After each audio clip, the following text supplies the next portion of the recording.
तो अब हम लोग पढ़ने वाले हैं मेथड्स ऑफ चार्जिंग। क्या पढ़ने वाले हैं? Methods of charging. देखो, किसी भी बॉडी को चार्ज करने के बहुत से मेथड होते हैं। किसी भी बॉडी को चार्ज करने के बहुत से मेथड है। पहला जो होता है उसमें हम लोग पढ़ेंगे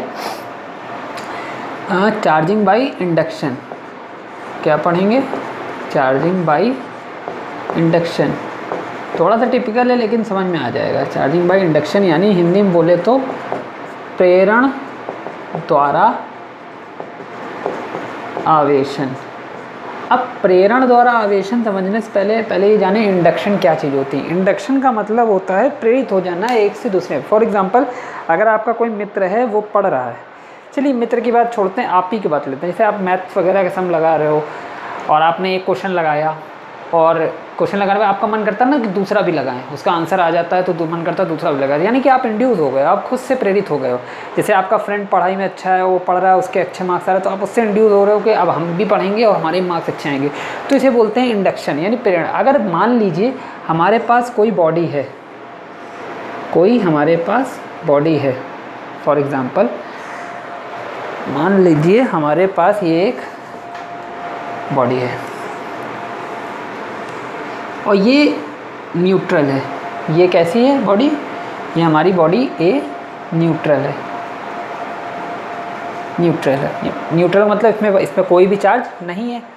ठीक है, चार्ज नहीं है मतलब इसमें चार्ज है, जितने पॉजिटिव उतने ही निगेटिव, तभी तो बॉडी न्यूट्रल होती है। जितने पॉजिटिव चार्ज हो अगर उतने ही निगेटिव हो तो बॉडी हमारी न्यूट्रल होती है।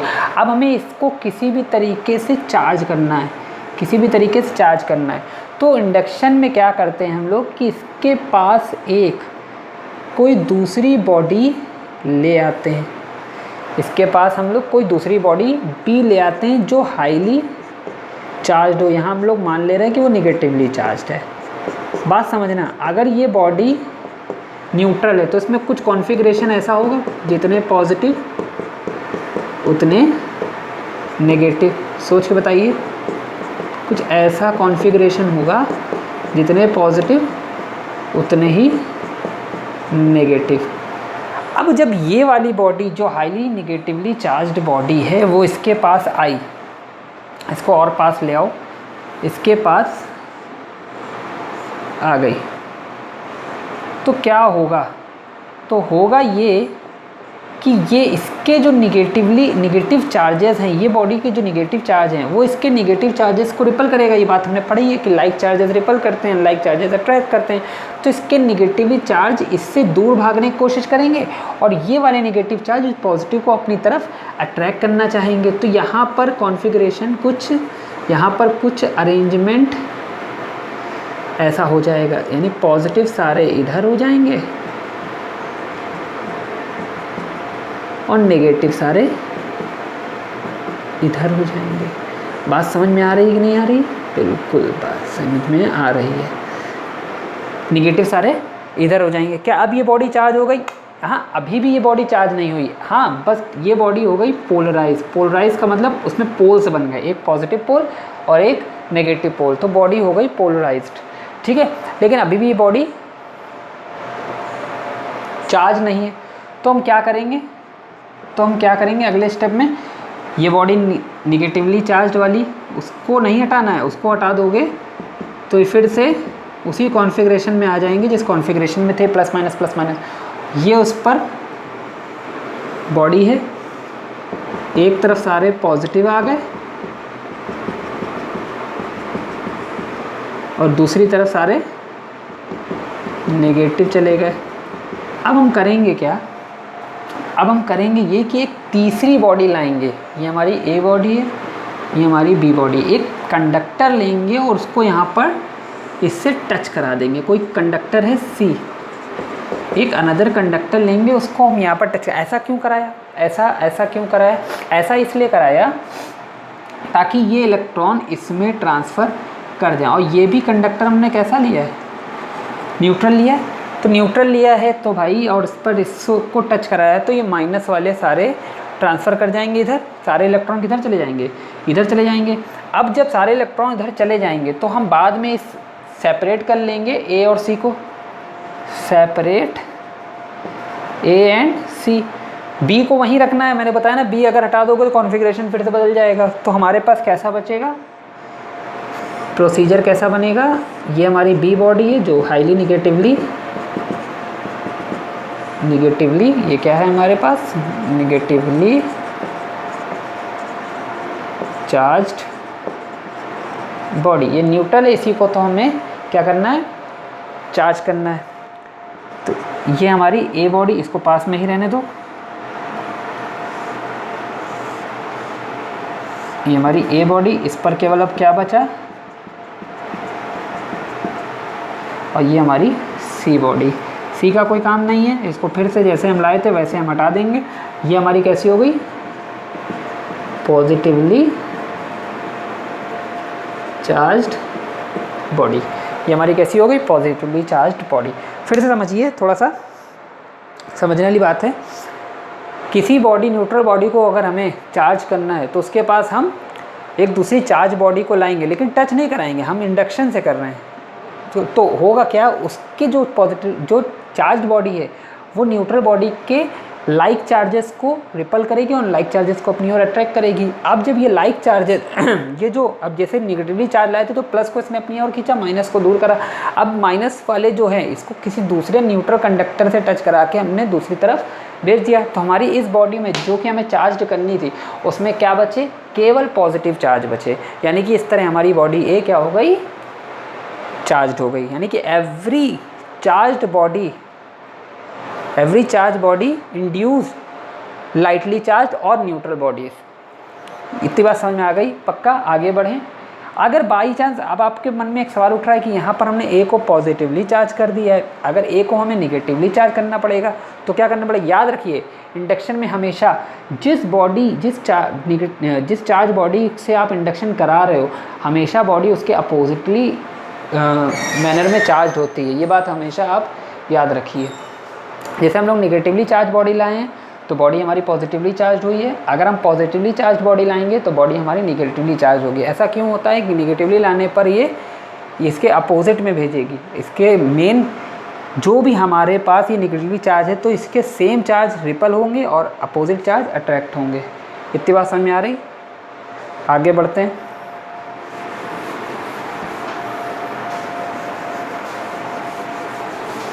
अगर बाई चांस हमें बॉडी को नेगेटिवली चार्ज करना हो तब क्या करेंगे। फिर से कंडीशन वही है कि हम अपनी बॉडी ले लेते हैं वही ए, इस बार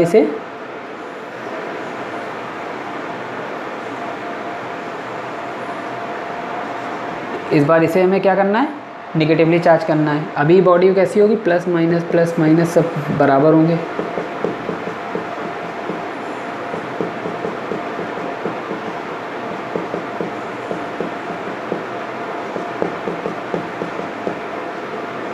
तो हम इसके पास कौन सी बॉडी लाएंगे, वहाँ निगेटिवली चार्ज लाए थे, अपोजिट होता ना, तो हम यहाँ पर बी बॉडी को लेंगे पॉजिटिवली चार्ज्ड।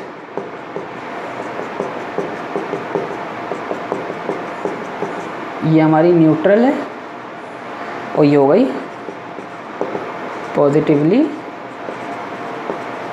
Charged body. अब होगा कि ये पॉजिटिवली चार्ज वाले पॉजिटिव को रिपल करेंगे और निगेटिव को अपनी ओर अट्रैक्ट करेंगे। तो हमारे पास ये जो अरेंजमेंट है वो कैसा बनेगा, ये अरेंजमेंट बन जाएगा कुछ ऐसे कि यहाँ आ जाएंगे सारे माइनस वाले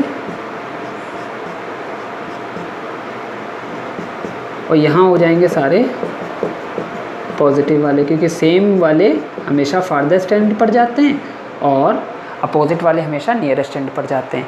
तो बॉडी फिर से हमारी कैसी हो गई,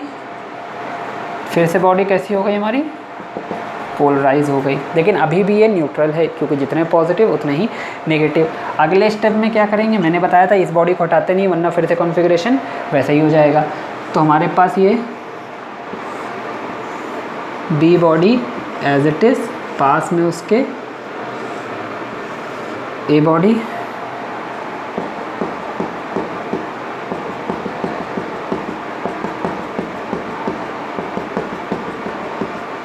ये हो गई बी बॉडी, ये हो गई हमारी ए बॉडी, और यहाँ पर अब हम क्या करेंगे, ये माइनस सारे इधर हैं और सारे प्लस इधर हैं। तो अब की बार याद करो, वहाँ पर एक सी कंडक्टर लिया था, कोई न्यूट्रल बॉडी ली थी सी कंडक्टर, तो वो इससे सारे इलेक्ट्रॉन उधर चले गए थे। लेकिन अब की बार ऐसा नहीं होगा, ये तो प्रोटॉन है, प्रोटॉन कहीं जाते थोड़ी ना है, प्रोटॉन तो न्यूक्लियस के अंदर होते हैं, इलेक्ट्रॉन मूव करते तो चले जाते। यहाँ पर हमें सी बॉडी लेने की जरूरत नहीं है, हम इसे केवल क्या कर देंगे, अर्थ कर देंगे। अर्थ मतलब ज़मीन से कनेक्ट करा देंगे, तो क्या करा देंगे, अर्थ करा देंगे, यानी भू संपर्कित। क्या करा देंगे, भू संपर्कित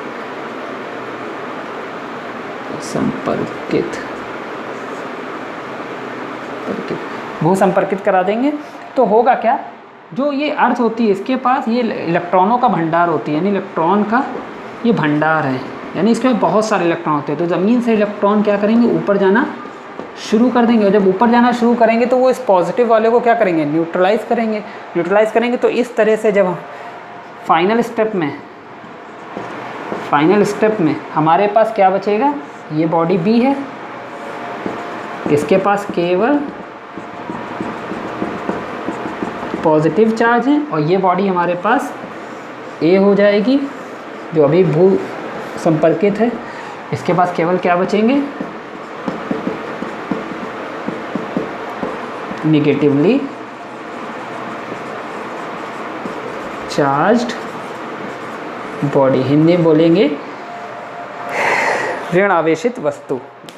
ये ऋण आवेशित हो गई, क्या करेंगे, पॉजिटिवली चार्ज को जैसे ही हमने एक न्यूट्रल के पास लगाया तो पॉजिटिव वाले दूर चले गए, माइनस वाले पास आ गए, प्लस वाले इस बी बॉडी को ऐसे ही रखा क्योंकि इंडक्शन करा रही है।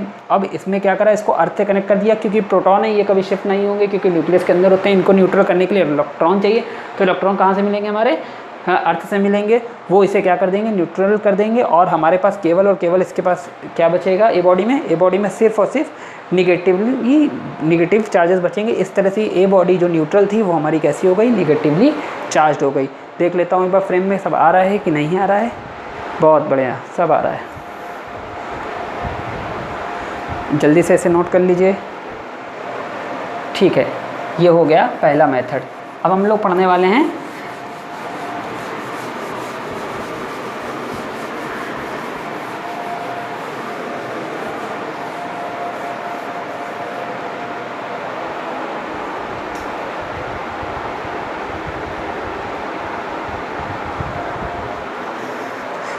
पढ़ेंगे चार्जिंग बाय कांटेक्ट या चार्जिंग बाय कंडक्शन, ऐसे भी लिख सकते हैं। कंडक्शन का मतलब होता है जिसमें हम लोग कांटेक्ट करा दें एक बॉडी को दूसरे से, जैसे यहाँ पर भी सी बॉडी को कराया था। बिल्कुल, मान लो हमारे पास ये एक बॉडी है और ये हमारी कैसी है, न्यूट्रल बॉडी है। न्यूट्रल मतलब जितने पॉजिटिव हैं इसमें उतने ही निगेटिव हैं। अभी हमें इसको क्या करना है, चार्ज करना है। तो हम क्या करेंगे, इस ए बॉडी, इस न्यूट्रल बॉडी के पास कोई दूसरी charged body B, negatively charge body या पॉजिटिवली चार्ज बॉडी, उसमें याद रखिए जो चीज़ इंडक्शन के लिए यूज़ होती है उसकी अपोजिटली बॉडी चार्ज होती है। यहाँ पर जैसी बॉडी आप लोगे, यहाँ से इलेक्ट्रॉन इसमें जाना शुरू, और ये भी कैसी हो गई, निगेटिवली चार्ज। तो अब ये बॉडी कैसी हो गई दोनों, ये ए बॉडी भी निगेटिवली चार्ज और बी बॉडी तो थी निगेटिवली चार्ज बॉडी। ये दोनों ही बॉडी कैसी हो जाएंगी, निगेटिवली चार्ज। अगर इसी तरह आप पॉजिटिव लोगे तो दोनों ही बॉडी पॉजिटिव चार्ज होंगी। हाँ, कैसे कितना चार्ज बटेगा, दोनों पे कितना कितना चार्ज जाएगा, वो डिपेंड करता है इनके साइज़ और मटेरियल पर। अगर मान लें if size, shape, material of both bodies will be same, यदि दोनों वस्तुओं का आकार, आकृति आकार और पदार्थ का नेचर यानी कि पदार्थ की प्रकृति यानी पदार्थ समान होंगे, तो देन चार्ज डिस्ट्रीब्यूटेड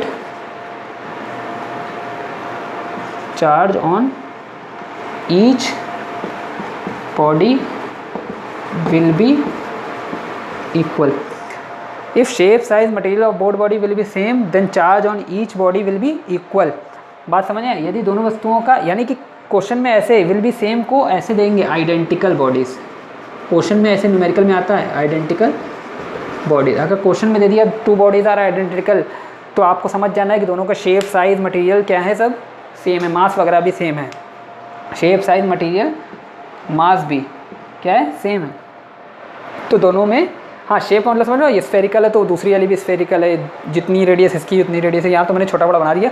तो क्या होगा, दोनों में जो चार्ज डिस्ट्रीब्यूशन होगा वो कितना होगा, चार्ज ऑन ईच बॉडी कितना हो जाएगा, QA प्लस QB/2। याद रखना, अगर दोनों ही बॉडी चार्ज्ड हैं और तब दोनों को कांटेक्ट कराया गया तब क्या होगा, तो दोनों में चार्ज क्या जाएगा, इक्वली डिस्ट्रीब्यूट होगा, QA प्लस QB/2। इस सिचुएशन में क्या, QA के पास कितना है, QA के पास 0 है, QB के पास कुछ चार्ज होगा Q, तो दोनों में कितना आएगा, QA प्लस QB/2, यानी Q/2 इसके पास हो जाएगा अगर आइडेंटिकल हुए, और Q/2 इसके पास हो जाएगा अगर आइडेंटिकल हुई ये बॉडी। तो समझे, तो वो मैं समझा दिया। तो कितना चार्ज होगा, QA प्लस QB/2। इतनी बात समझ आ गई। चलिए तीसरा मेथड पढ़ते हैं, चार्जिंग बाय फ्रिक्शन।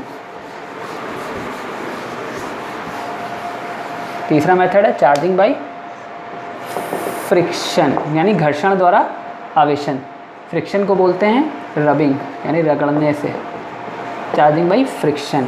अगर 2 बॉडीज़ हैं हमारे पास, कोई भी 2 बॉडीज़ हैं हमारे पास, और उनको, ओहो ये बॉडीज़ नहीं, एक तो कान लग रहे हैं। कोई भी 2 बॉडीज़ हैं हमारे पास, ये मान लो और ये मान लो। इन दोनों को हमने क्या कराया, फ्रिक्शन कराया, यानी घर्षण कराया, ऐसे रगड़ा। बात समझ में आ रही ना, ऐसे रगड़ा। तो क्या होगा, इससे कुछ इलेक्ट्रॉन इसमें जाना शुरू हो जाएंगे। अब वो डिपेंड करता है कि नेचर पर, कि किससे किस में इलेक्ट्रॉन जाएंगे, इससे इसमें जाएंगे, किससे इसमें जाएंगे। वो नेचर ऑफ मटेरियल पर डिपेंड करता है, मतलब कुछ ना कुछ। अब ऐसा हुआ क्यों होगा, ये कि जब हम फ्रिक्शन कराएंगे, तो फ्रिक्शन करेंगे, जैसे पत्थर को आपने रगड़ा होगा तो उसमें से चिंगारियाँ निकलती हैं। तो ऐसा क्यों होता है, वही तो चार्ज है, ऐसा क्यों होता है, यानी कि फ्रिक्शन जो है वो काइनेटिक एनर्जी रगड़ रहे हैं, फ्रिक्शन से प्रोड्यूस होगी थर्मल एनर्जी, यानी ऊष्मीय तापीय ऊर्जा या ऊष्मीय ऊर्जा होगी थर्मल एनर्जी। अब थर्मल एनर्जी क्या होगा, ये जो जितनी भी एटम बनते हैं, ये जितने भी बॉडीज बनती है, सब एटम से बनते हैं। ये छोटे छोटे एटम होंगे, यहाँ पर भी, यहाँ पर भी, यहाँ पर भी, हर जगह होंगे, तो इनके कांटेक्ट पे भी होंगे। अब हर एटम के आउटर मोस्ट सेल में एक इलेक्ट्रॉन होता है, जिसे वैलेंस इलेक्ट्रॉन कहते हो, यानी कि संयोजी इलेक्ट्रॉन। उसे क्या चाहिए होता है, उसे वो सोचता है कि थोड़ी सी भी कहीं से हमको एनर्जी मिल गई तो क्या करेगा, जंप करके अपने इंटरमोलिकुलर स्पेस में चला जाता है। इंटरमोलिकुलर स्पेस का मतलब थोड़ी सी एनर्जी पा के अपनी ऑर्बिट को, अपने शेल को छोड़ देता है। तो वो एनर्जी मिलेगी कहाँ से, वो ये जो थर्मल एनर्जी वो प्रोवाइड करेगी वो एनर्जी, यानी जिसे हम लोग आयनाइजेशन एनर्जी कहते थे, वो यहाँ पर देगी। और वो इलेक्ट्रॉन जो आउटर मोस्ट सेल में, वो कहेगा अब तो मुझे एनर्जी मिल गई, अब मैं बाहर चला। तो इलेक्ट्रॉन यहाँ से यहाँ जा सकता है, यहाँ से। ये डिपेंड करता है इलेक्ट्रोनेगेटिविटी पर, किसकी इलेक्ट्रोनेगेटिविटी कितनी है। जिसकी ज़्यादा होगी उधर से इलेक्ट्रॉन दूसरी तरफ आना शुरू होगा। थर्मल एनर्जी ही क्या करती है, इधर एक जगह से इलेक्ट्रॉन को दूसरी जगह इलेक्ट्रॉन को भेज देती है, यानी कि ऑर्बिट से लीव करा देती है। तो यहाँ पर होगा क्या, यहाँ पर एक बॉडी जो हमारी होगी, हो सकता है वो पॉजिटिवली चार्ज हो जाए, और इस सिचुएशन में तो देखो यहाँ से इलेक्ट्रॉन यहाँ जा रहा है, तो ये बॉडी हो जाएगी हमारी निगेटिवली, क्योंकि जहाँ से इलेक्ट्रॉन जाता है वो हमारी कैसी हो जाती है, पॉजिटिवली। यानी कि डोनर हमेशा पॉजिटिव, और एक्सेप्टर जो होता है इलेक्ट्रॉन का, वो हमेशा इलेक्ट्रॉन डोनर, इलेक्ट्रॉन एक्सेप्टर हमेशा निगेटिवली होता है। तो इस तरह से ये दोनों बॉडी क्या हो गई, ये बॉडी ए, ये बॉडी बी, ए बी, यानी चार्ज्ड हो गई। यानी ये बॉडी कैसी हो गई, चार्ज्ड बॉडीज़ हो गई। बात समझे, इसमें ध्यान से देखिए अपोजिट आते हैं, यानी कि इंडक्शन में क्या था कि पॉजिटिव से इंड्यूस कराओगे निगेटिव मिलेगा, निगेटिव से इंड्यूस कराते थे पॉजिटिव मिलेगा। कंडक्शन में क्या, जैसी बॉडी लाते थे वैसे ही मिलता था। और यहाँ पर ड्यू टू फ्रिक्शन दोनों ही डिफरेंट यानी अपोजिट चार्जेस मिलते हैं हमेशा दोनों बॉडीज़ पर, यानी कि इसमें क्या प्रोड्यूस होता है, अपोजिट चार्जेस प्रोड्यूस होते हैं due to friction, due to ऐसे लिख सकते हैं, on charging by friction both bodies charged oppositely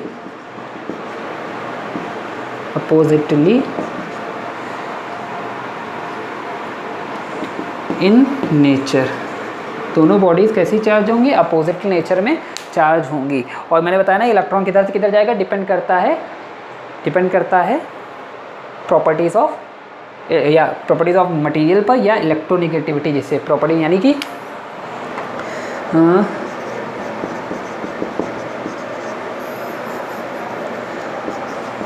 transfer of charge depends upon property of body, जिसे हम लोग कह रहे हैं इलेक्ट्रोनेगेटिविटी। बात समझ में आई नहीं आई? बात समझिए। अब इसमें थोड़ा सा बताता हूँ कि कैसी बॉडीज़ पॉजिटिवली चार्ज होती हैं रगड़ने पर और कैसी बॉडीज़ निगेटिवली चार्ज होती हैं। तो हालांकि यहाँ समझिए यही बता दूँ, पॉजिटिवली चार्ज बॉडीज़ और निगेटिवली चार्ज बॉडीज़। देखो जो वूलन क्लॉथ्स होते हैं, वूलन क्लॉथ्स हो गए, सिल्क हो गया, ठीक है, ये सब जो हैं हमारे वूलन क्लॉथ्स हो गए, सिल्क हो गए। एक दिख रहा है आपको, मैं एक बार फ्रेम चेक कर लेता हूँ। हाँ बहुत बढ़िया, जूम करके आप देख सकते हो कि ये जो वूलन क्लॉथ्स हो गए, सिल्क हो गए, ये सब हमारे पॉजिटिवली चार्ज होते हैं, फर हो गया, ठीक है। और जो हमारी निगेटिवली चार्ज बॉडीज़ हैं वो हमारी जैसे हो गई प्लास्टिक हो गया, निगेटिवली चार्ज हो जाती है ना। इबोनाइट हो गई, वो भी निगेटिवली चार्ज, रबर हो गई, ये भी निगेटिवली चार्ज हो जाती है। जल्दी से आप देख लीजिए, आई थिंक आपको ये समझ में आ रहा होगा।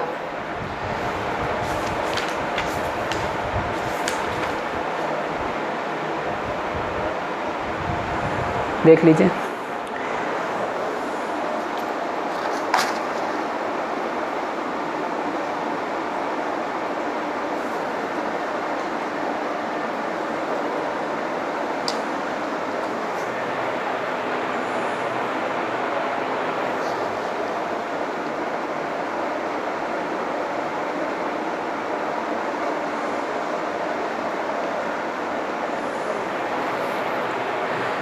एक मिनट, ये जो सिल्क होता है वो निगेटिवली होता है, ग्लास, यहाँ ग्लास पॉजिटिवली होगा। आई एम सॉरी, जैसे पॉजिटिवली चार्ज बॉडी रगड़ने से कौन सी पॉजिटिव में जाएगी, कौन सी निगेटिव में। तो रगड़ने पर वूलन क्लॉथ हमेशा पॉजिटिवली चार्ज होते हैं, ग्लास पॉजिटिवली चार्ज होता है, फर पॉजिटिवली चार्ज होता है।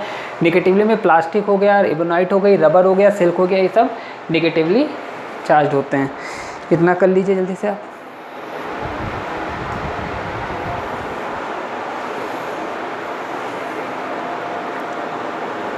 ठीक है, तो आज के लिए इतना ही रखते हैं।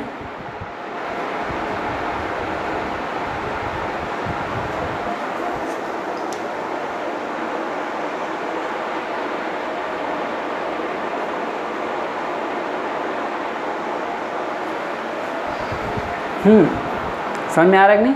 हाँ एक चीज़ और सुन लीजिए, जाते जाते मैं एक चीज़ बता दूं। जैसे प्लास्टिक का मतलब क्या समझ रहे हो? सभी तरह की प्लास्टिक नहीं, प्लास्टिक के जैसे कॉम्ब हो गए या प्लास्टिक की कोई रॉड हो गई, ऐसे इसी तरह ये ग्लास, मतलब सारे ग्लास नहीं, ये भी ग्लास रॉड की मैं बात कर रहा हूँ। ऐसा नहीं मतलब ग्लास कांच ऐसा है उस पर भी हो गया, या प्लास्टिक पूरी कंप्लीट प्लास्टिक, ये प्लास्टिक है ऐसे। हाँ ये प्लास्टिक तो हो सकती है, प्लास्टिक कॉम्ब होना चाहिए, मतलब उसमें छोटे छोटे प्लास्टिक होना, एक दूसरे से सेपरेटली होने चाहिए, तब ऐसा होगा। बात समझ आई? चलिए ठीक है।